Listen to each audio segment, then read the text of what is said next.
Hey, what's up, everyone? Another episode of My Opinion. Today, we're actually talking about Suicide Squad. And, well, I'm just going to be giving my opinion of it and just pointing out some good factors.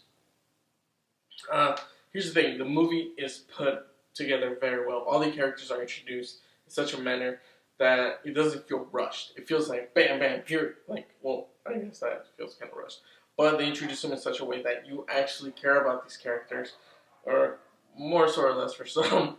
But you actually know, like, okay, this is what's going on with some. This is what's going on with the others. The great introduction, Harley Quinn's introduction is really amazing. Do a great job about that, as well as Deadshot, because they're kind of like the main characters of this. They really do a fantastic job. They show Killer Croc a little bit, show a bunch of stuff.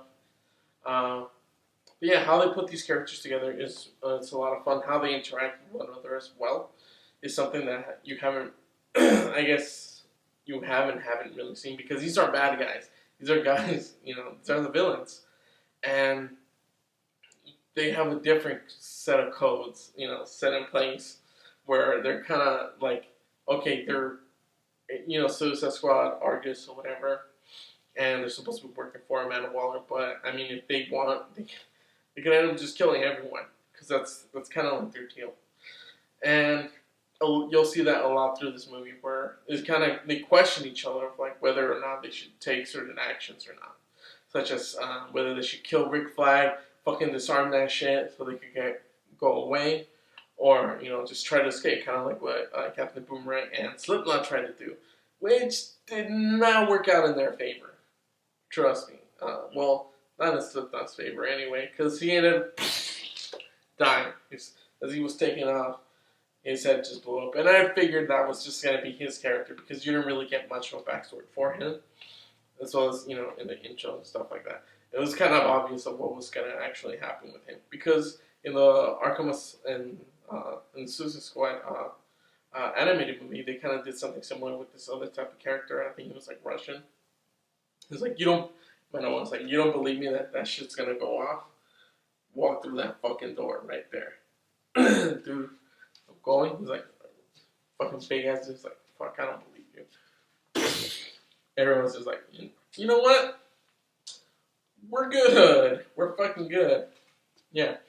So that shit ends up happening to him. And it's a lot of back and forth of whether or not, the Suicide Squad can actually help or can actually do something, because Rick Flag isn't unsure. He doesn't want this to happen, but he's only doing it because of his girlfriend, of the woman he loves, June Moon, who's now Enchantress, and was actually kind of like the main villain of this. Well, her and her brother. So I think they did a great job of that as well, because, I mean, it kind of shows like, okay, whatever, Amanda Waller's taking control, but Enchantress is like, no, I want to fucking be free. You're trying to control me? Hell no. So she takes the proper actions to get out of that. Does she succeed? Yes and no. She manages to get her brother free, which is really crazy, because I didn't know she had a brother. Frees her brother.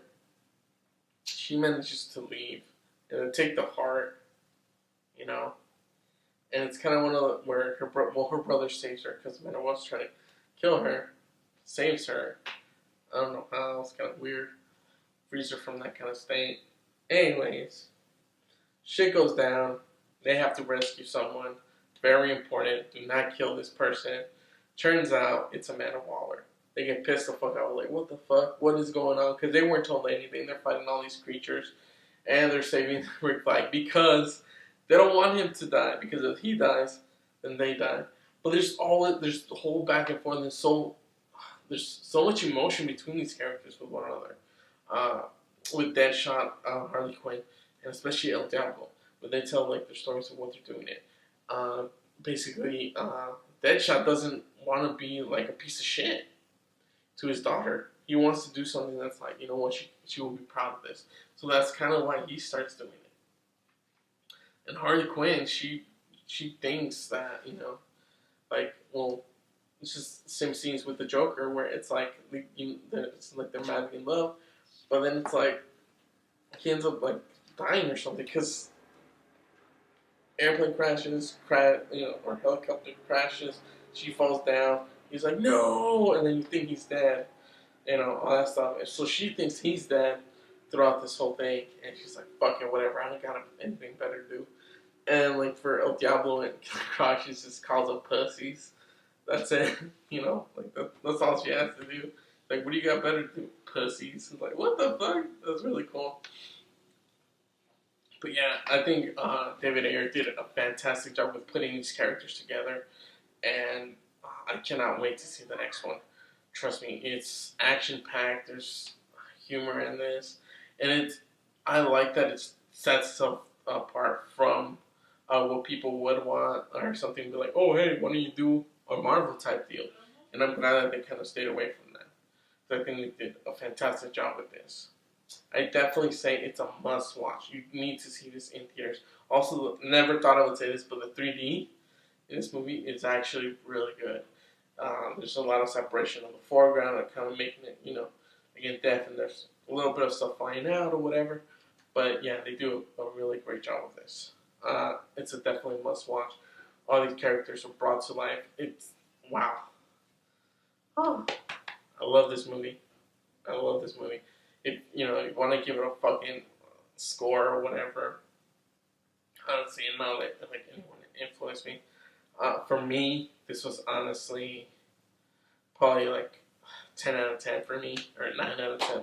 I feel like 10 out of 10 just seeing these characters brought to life, that's really amazing. But also the story and behind the story of what's going on of each of these characters, because there's so much in depth that happens.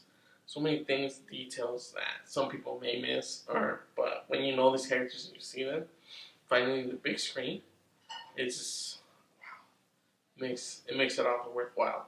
So thank you guys so much for watching this, and that was my opinion. So definitely go watch it. All right, I'll see you guys later.